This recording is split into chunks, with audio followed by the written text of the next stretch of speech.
Students, आज हम आप लोग के लिए लेकर के आए कि आप लोग 2 महीने आप लोग के बचे हैं एग्जाम्स के, और 2 महीने में आप लोग किस तरीके से अपने आप को प्लान करें, अपने आप को सेट करें कि आप एग्जाम्स में 95% मार्क्स ले आए।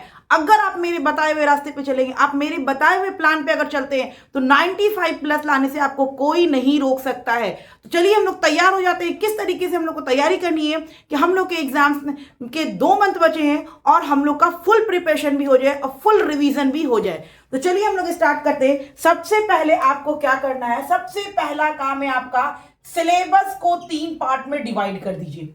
सिलेबस को 3 पार्ट में डिवाइड करिए। सबसे पहले जो आपका स्ट्रॉन्ग चैप्टर है, जो स्ट्रॉन्ग है, और जो आपका मीडियम है, और एक आपका थर्ड वन जो है आपका, वो आपका क्या है, वीक है। जो आपका क्या है, वीक है। समझ में आ रहा है? इस 3 को आप पहले 3 पार्ट में डिवाइड कर दीजिए कि कौन सा चैप्टर आपका सबसे ज्यादा स्ट्रांग है, जो बहुत कम टाइम में हमारा क्या हो जाएगा, रिवीजन हो सकता है। सेकेंड, आप मीडियम यानी कि ठीक ठाक है, बस चल रहा है। उसके बाद एक थर्ड है कि वो वीक चैप्टर है। कोई चैप्टर ऐसा होता है ना, बहुत ज्यादा वास्ट होने की वजह कर, टफ होने की वजह कर हम लोग से नहीं हो पाता है, हम लोग उसको सोचते हैं कि नहीं ये हमसे नहीं होगा, लेकिन ऐसा नहीं है। आप उसको 3 पार्ट में डिवाइड करिए। जो आपका वीक है उसमें थोड़ा ज्यादा टाइम दीजिए, आप उसमें थोड़ा ज्यादा टाइम दीजिए, स्ट्रॉन्ग वाले में थोड़ा कम दीजिए, और मीडियम में ठीक ठाक दीजिए, वो अपने लाइन पे आ जाएगा। ठीक है ना? तो ये काम आपको करना है। सबसे पहला काम, सिलेबस को 3 पार्ट में डिवाइड कर देना है, स्ट्रॉन्ग, मीडियम और वीक। जो वीक है उसमें टाइम ज्यादा दीजिए, तो वो आ जाएगा आपके एकदम बिल्कुल एक लाइन में, तीनों आ जाएगा। समझ में आ रही बात? सेकेंड आपको क्या करना है, सबसे सेकेंड पॉइंट जो आपका है वो है आपको अब आपको 5 to 6 आवर्स 5 to 6 आवर क्या करना है, स्मार्ट स्टडी करना है। ठीक है ना? 5 to 6 आवर स्मार्ट स्टडी करना है। समझ में आ रहा है? 5 to 6 आवर स्मार्ट स्टडी करना है। इसमें आपको क्या करना है, इसमें आपको थ्योरी भी पढ़नी है। थ्योरी आप क्या पढ़ोगे, NCERT line by line, NCERT line by line, ये आपका है मेन। क्योंकि आपने अब तक तो सारा सिलेबस पढ़ लिया है, हर एक चैप्टर को आप पढ़ते रहे। अब आपकी बारी आ गई कि आप एनसीईआरटी पर आ जाओ। अब आपको क्या करना है, एनसीईआरटी लाइन बाय लाइन पढ़ना है। ठीक है? उसके बाद आप क्या करोगे, उसमें ही आपको न्यूमेरिकल्स करने हैं, न्यूमेरिकल्स। उसके बाद न्यूमेरिकल्स, या फिर आपके कहीं पर डायग्राम वगैरह दिया हुआ है। ठीक है ना? जैसे डायग्राम आप बायोलॉजी में पढ़ रहे होगे तो बायोलॉजी में बहुत सारे डायग्राम्स होते हैं, उस चीज का प्रैक्टिस करना शुरू कर दीजिए, क्योंकि अब एग्जाम्स आपके आ गए हैं। और थर्ड जो आपका है वो है आपका प्रीवियस ईयर क्वेश्चन। ठीक है ना? प्रीवियस ईयर क्वेश्चन करना भी जरूरी है, बहुत जरूरी है। तब आपको आइडिया हो जाएगा, हाँ ये तो मेरा किया हुआ था क्वेश्चन, इस तरीके से आता है। तो 5 to 6 आवर आपको स्मार्ट स्टडी करना ही पड़ेगा। अगर आप अब इतना नहीं करोगे तो आप 95% मार्क्स, 95 प्लस मार्क्स गेन नहीं कर सकते हो। ठीक है ना? तो आपको एनसीईआरटी लाइन बाय लाइन आ जाना है एकदम। न्यूमेरिकल्स, डायग्राम जो है सब क्लियर करना है। उसके बाद जो थर्ड है हमारा, जो थर्ड पॉइंट है वो है हमारा सबसे मेन जो है, जो हमको एग्जाम्स में 95% मार्क्स लाएगा, वो है एनसीईआरटी।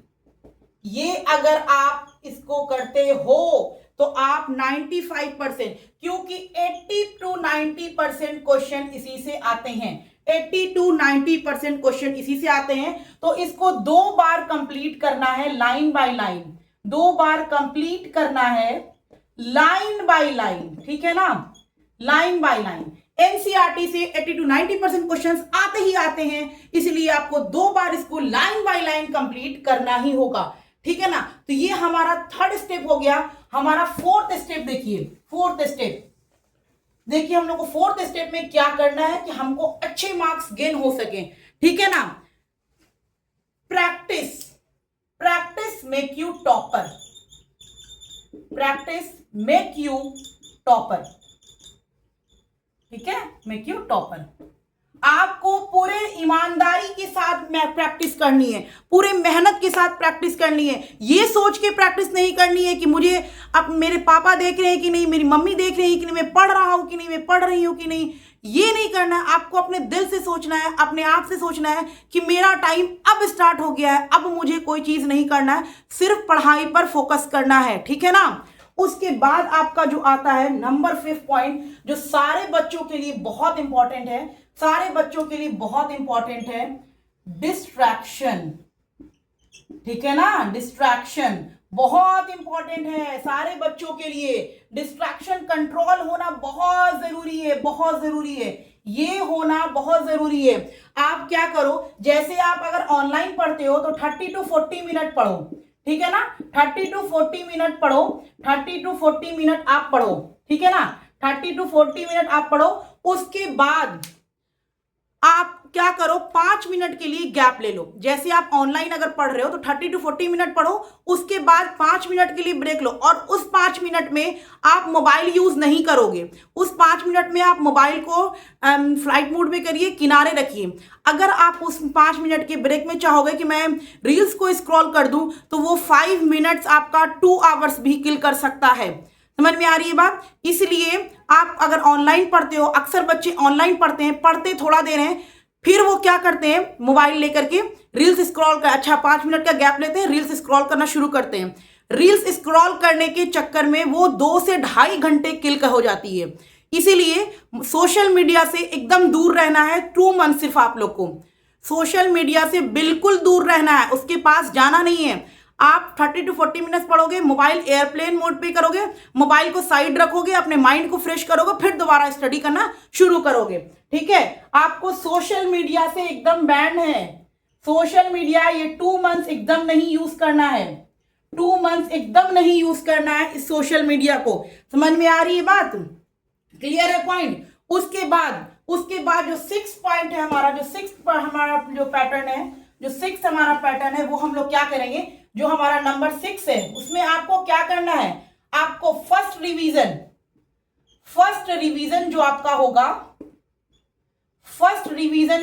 होगा, इसमें आप 20 डेज में फर्स्ट रिवीजन कंप्लीट कर लेंगे। यानी कि 20 डेज में आप पहला रिवीजन हर एक सब्जेक्ट का आप कंप्लीट कर चुके होंगे। फर्स्ट 20 डेज में फर्स्ट रिवीजन आपका कंप्लीट होगा। सेकेंड रिवीजन जो आपका स्टार्ट होगा वो 15 डेज में, नेक्स्ट 15 डेज जो बचेगा उसमें आप सेकेंड रिवीजन करोगे। और जो आपका थर्ड रिवीजन होगा वो आपका होगा एग्जाम से 7 डेज पहले, ठीक है ना, एग्जाम से 7 डेज पहले, एग्जाम से 7 दिन पहले आपका थर्ड रिवीजन होगा, जिससे आपके सारे माइंड में क्लियर रहेगा क्या आप पढ़े क्या नहीं पढ़े, आपका नया नया सब कुछ सीखा हुआ रहेगा, तो आपके भूलने के चांसेस ही नहीं है। समझ में आ रही है बात? पहला रिवीजन 20 दिन के अंदर फिनिश कर लिए, सेकेंड रिवीजन 15 डेज के अंदर finish, third revision only 7 days के अंदर फिनिश। उसके बाद आपका जिस तरीके से पेपर पहले उसकी तैयारी करना शुरू कर दीजिए। समझ में आ रही है बात? तो ये आपका हो गया, आपका क्या हो गया, 6 पॉइंट, जो कि आपको बहुत इंपॉर्टेंट है। ठीक है ना? अभी इम्पॉसिबल हो सकता है कि आप 95% मार्क्स गेन नहीं कर सको। अगर आप मेरे बताए हुए प्लान पे चलते हो तो आप 95% प्लस मार्क्स, 95 प्लस मार्क्स लाने से बिल्कुल भी पीछे नहीं हो सकते हो, बिल्कुल ला सकते हो। इम्पॉसिबल नहीं है, बिल्कुल पॉसिबल है अगर आप मेरे साथ हैं। ठीक है ना? तो आप अगर मेरे साथ हैं, बिल्कुल पॉसिबल है। मेहनत करिए और आगे जाइए। ठीक है ना? और चलिए, तो आप लोग वादा करिए कि हम लोग ये काम आज से ही शुरू करेंगे, क्योंकि हमारे एग्जाम्स के टाइम आ गए हैं। कोई भी डाउट होगा लाइव सेशन में आके ज्वाइन करिए, मैं आपको हर एक डाउट्स को, हर एक पॉइंट्स को क्लियर करूंगी। मिलते हैं नेक्स्ट क्लास में नेक्स्ट रिवीजन के साथ। ओके।